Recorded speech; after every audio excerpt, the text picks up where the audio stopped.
No, please stop. Please get her out of here. Oh my God, this is incredible. They dragged me through the mud while rain. Mud. The tearing sound of fabric.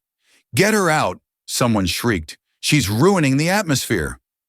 Guards grabbed me, yanking me toward the gate. Not gently. Laughter, cruel and sharp, followed. Then a deep thrum, a helicopter slicing through the storm. Everything stopped. Amanda and her venomous friends had no idea what was coming. They saw a charity case. They saw someone to humiliate. They thought I was alone. Fools.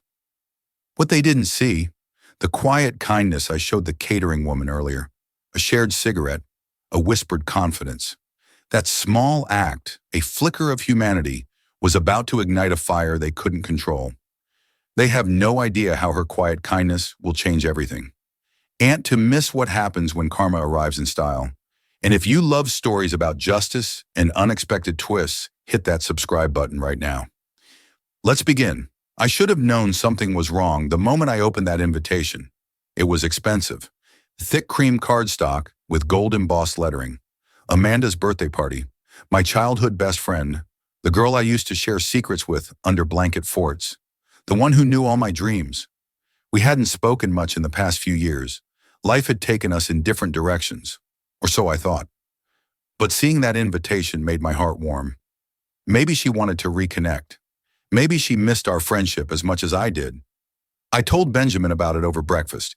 He was reading something on his tablet. Probably another business report. My husband was always working, always thinking 10 steps ahead. Amanda's having a birthday party, I said, showing him the invitation. He glanced up, his gray eyes studying my face. The friend from college, he asked. I nodded. Do you want to go? There was something careful in his tone, like he was measuring my emotions. I think I do, I said. I miss her. I miss having friends who knew me before. Everything. Benjamin reached across the table and took my hand. You don't have to prove anything to anyone, Scarlett. You know that, right? I smiled at him. My husband understood me in ways no one else did. He knew I struggled with the sudden wealth, the lifestyle change, the way people treated me differently once they knew who I was married to. That's why I rarely told anyone. I wanted people to like me for me, not for my husband's bank account or properties or connections. I know, I told him, but I just want to see my old friend. Have a normal evening. Just be myself. He squeezed my hand. Then go be yourself. That's all you ever need to be. He had to leave that morning for a business trip, some property acquisition upstate. He kissed my forehead before he left. Call me if you need anything, he said. Anything at all? I laughed. It's just a birthday party, Benjamin. What could possibly go wrong? I should have listened to that tiny voice in my head telling me to stay home. The day of the party, I chose a simple cream-colored dress. Nothing fancy, nothing designer. I wanted Amanda to see me as her old friend, not as someone trying too hard. I spent the afternoon making her a gift, a handmade photo album filled with pictures from our college days, photos of us at football games, late-night study sessions, road trips we took with barely any money. I wrote little notes next to each picture, remembering the moments we shared. It took me hours, but it felt meaningful, real, the kind of gift that said, I remember us. I remember who we were. When I arrived at the address on the invitation, my breath caught. It was a mansion, sprawling, elegant, with manicured gardens and a circular driveway. I knew the property, of course. Benjamin had purchased it 2 years ago. He told me it was just an investment, something to renovate and eventually sell. When Amanda mentioned she was struggling to find a venue for her birthday party, I'd offered to help. I called Benjamin and he said she could use the mansion. If it makes you happy, he'd said, she can have her party there. I didn't tell Amanda it belonged to us. I just told her I knew the owner and could arrange it. She'd been so grateful, so excited. Now, looking at it all lit up with string lights and expensive decorations, I felt happy that I could help my friend have her dream party. But the moment I walked through those doors, I knew I'd made a terrible mistake.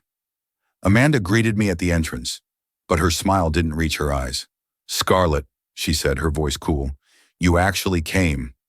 There was something strange in her tone, something I couldn't quite place.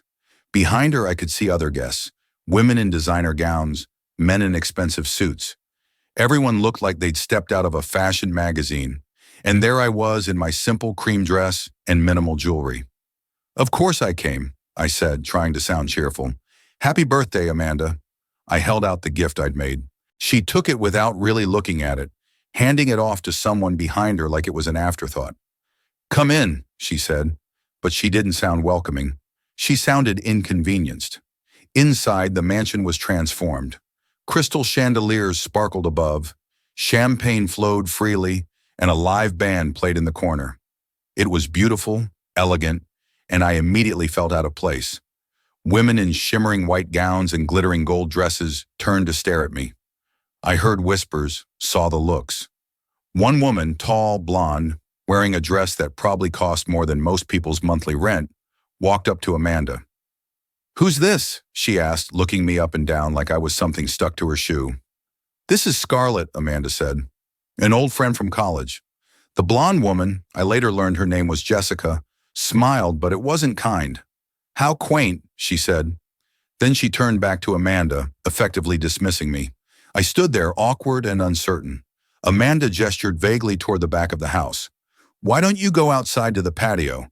There are some seats there, drinks and everything."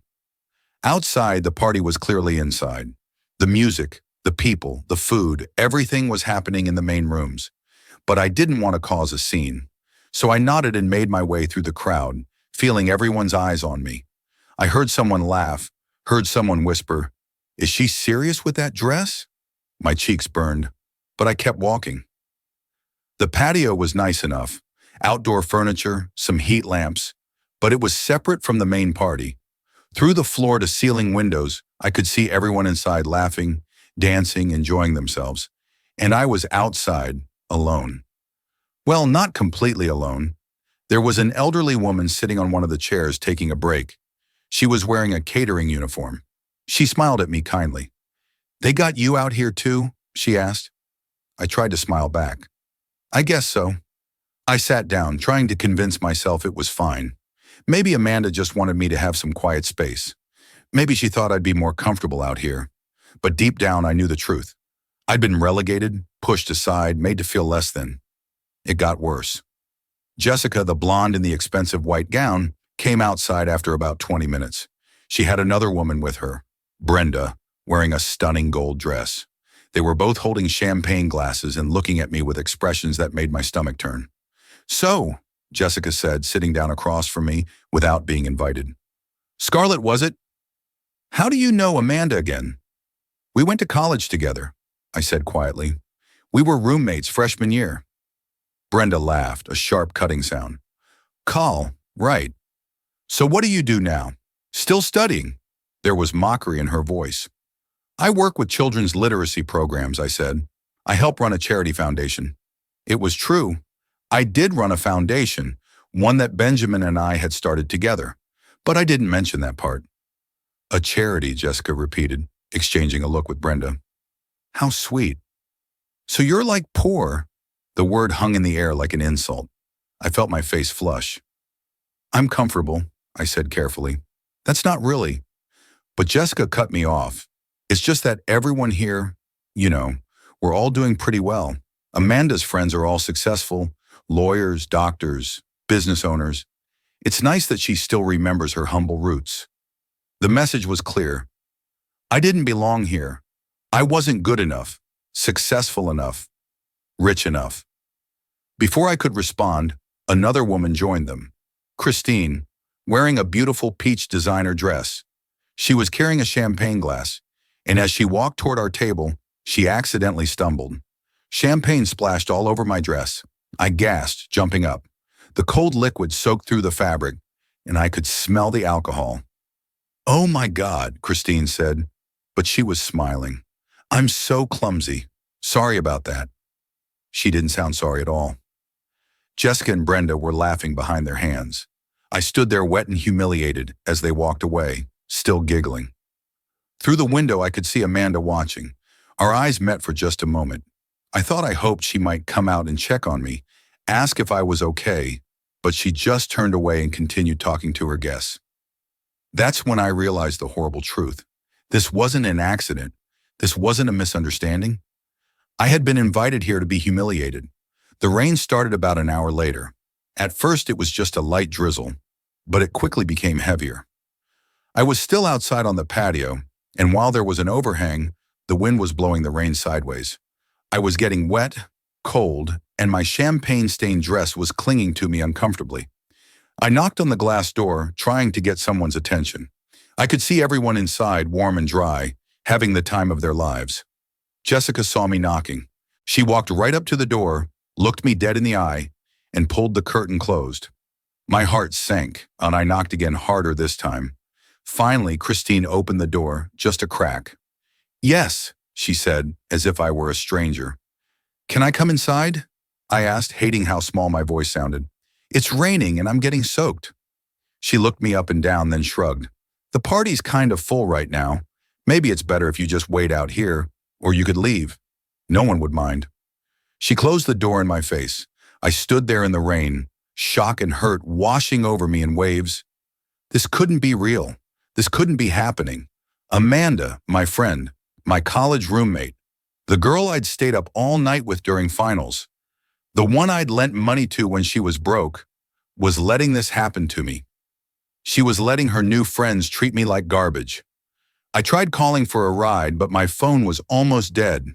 The rain was coming down harder now, and I was completely soaked. I sat down on a wet bench, not caring anymore. Tears mixed with rain on my face. I felt more alone than I'd ever felt in my life. Why had I come here? Why had I thought things could go back to the way they were?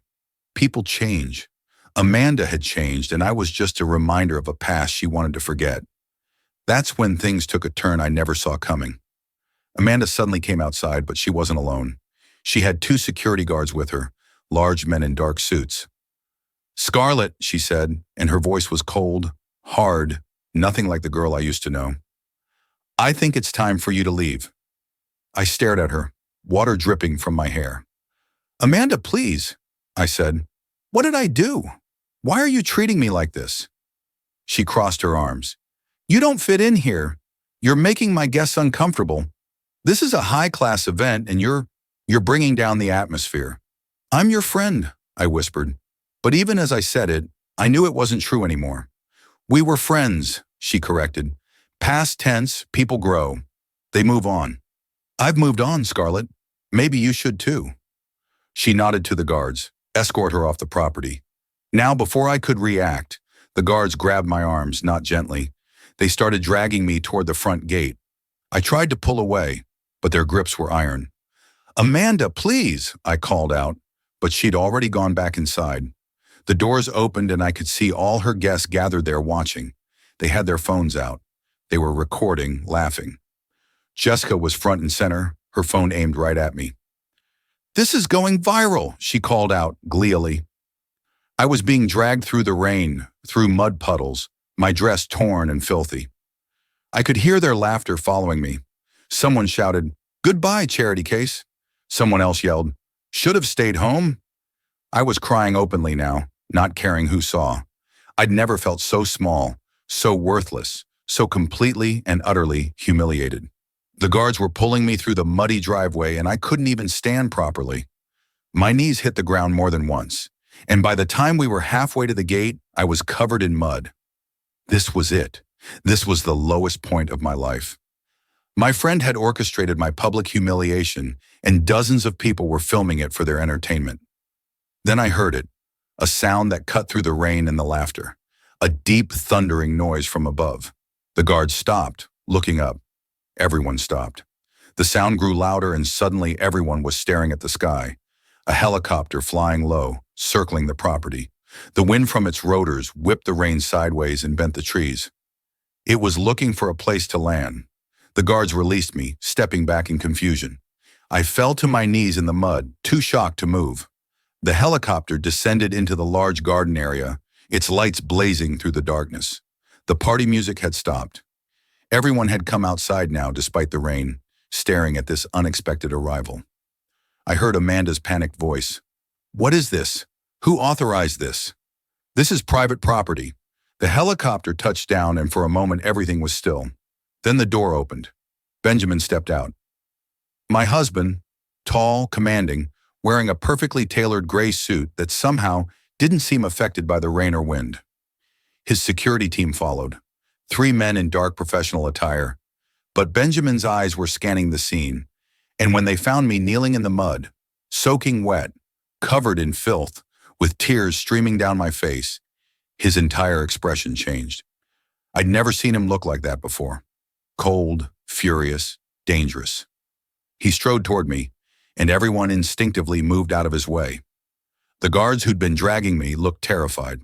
Benjamin knelt beside me, his hand gentle on my face. "Scarlett," he said, and his voice was soft, but laced with barely controlled anger. "I tracked your phone location. Tell me what happened. Tell me why you're like this." I couldn't speak. I was shaking, crying in complete shock. He shrugged off his suit jacket and wrapped it around my shoulders, then helped me to my feet. He held me against him, shielding me from the stairs and the rain. Then he turned to face the crowd. His eyes found the security guards first. "Which one of you touched my wife?" he asked quietly. The 2 guards who'd been dragging me went pale. Your wife?" one of them stammered. "We didn't know, sir. We were just following orders." Benjamin held up a hand, silencing them. "Following orders to physically assault a woman. You're both fired. Leave this property immediately." Then his gaze moved to Amanda, who was standing frozen on the front steps. He walked toward her, still holding me close. "You must be Amanda," he said. His voice was calm, which somehow made it more terrifying. "The birthday girl." Amanda tried to smile, tried to salvage something. "I'm sorry, sir. There's been a terrible misunderstanding. I didn't know Scarlett was married, and I certainly didn't know." "Didn't know what?" Benjamin interrupted. "Didn't know she was married to Benjamin Harrington. Didn't know she had value unless someone important was attached to her." Amanda's face went white. I heard gasps from the crowd. Benjamin Harrington. The name meant something in this city. Real estate billionaire, self-made Forbes list, owner of half the city's most valuable properties. Jessica's phone clattered to the ground. Christine looked like she might faint. Brenda was backing away slowly, but Benjamin wasn't done. He pulled out his phone, brought up some documents, and held it up for everyone to see. "This mansion," he said, his voice carrying clearly through the rain. "The one you're all partying in. The one you've been using to celebrate and mock my wife. This property belongs to me." Complete silence. You could have heard a pin drop. Amanda's mouth opened and closed like a fish. "It what?" she managed. "2 years ago I purchased this estate." Benjamin continued. "I gave it to my wife as a gift. It's in her name. Scarlett owns this property.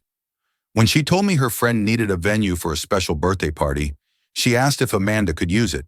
And I said yes because my wife has a kind heart, a generous spirit. She wanted to help someone she thought was her friend." He paused, letting that sink in. I could see the realization dawning on every face. The horror, the shame. They had humiliated the owner of the house they were partying in. They had thrown her out of her own property. Amanda was shaking her head, tears streaming down her face. "Scarlett, I didn't know. I thought you thought she was nobody," Benjamin finished for her. "You thought she was beneath you, worth less than you, someone you could use and discard." He turned to address the entire crowd. "My wife has a master's degree in literature. She runs 3 charity foundations that have helped thousands of children. She's published 2 books. She chose simplicity because she values substance over appearance. She offered this mansion to Amanda freely, without bragging or expecting gratitude. And this is how you all repaid her kindness. With cruelty, with mockery, with physical assault." Jessica tried to say something, but Benjamin's look silenced her. "I saw everything." He said, "The security cameras on this property. They're always recording. I watched you throw champagne on her. I watched you mock her. I watched you close the door in her face while she stood in the rain. I watched you record her humiliation, and I have all of it saved." Christine was frantically trying to delete videos from her phone. Brenda had started crying. The other guests were backing away, trying to disappear into the crowd, but there was nowhere to hide. "You have 1 hour," Benjamin said, his voice final. 1 hour to remove yourselves from this property. The party is over. If anyone is still here after that, I'll have you arrested for trespassing." Amanda fell to her knees. "Scarlett, please," she begged. "Please, I'm so sorry. I made a terrible mistake. I was jealous. I was stupid. Please forgive me." But I just looked at her. This woman who I'd considered family, who I'd helped countless times, who I'd offered my home to, and who had repaid me with the worst humiliation of my life. "You didn't just make a mistake, Amanda," I said quietly. "You showed me exactly who you are. You had choices at every moment tonight, and you chose cruelty every single time." Benjamin guided me toward the helicopter. As we walked, I saw the elderly catering lady, the one who'd been sitting outside with me earlier. She smiled at me and gave a small nod, a look of understanding.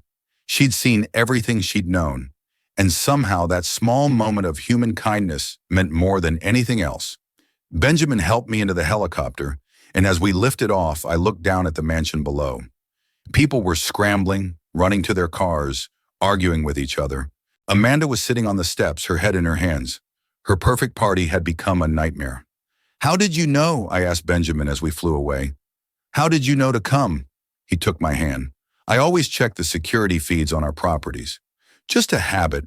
I saw what was happening and I got on the first helicopter I could find." He touched my face gently. "I'm sorry I wasn't there sooner. I'm sorry you went through that." I leaned against him, exhausted and emotionally drained, but also strangely at peace.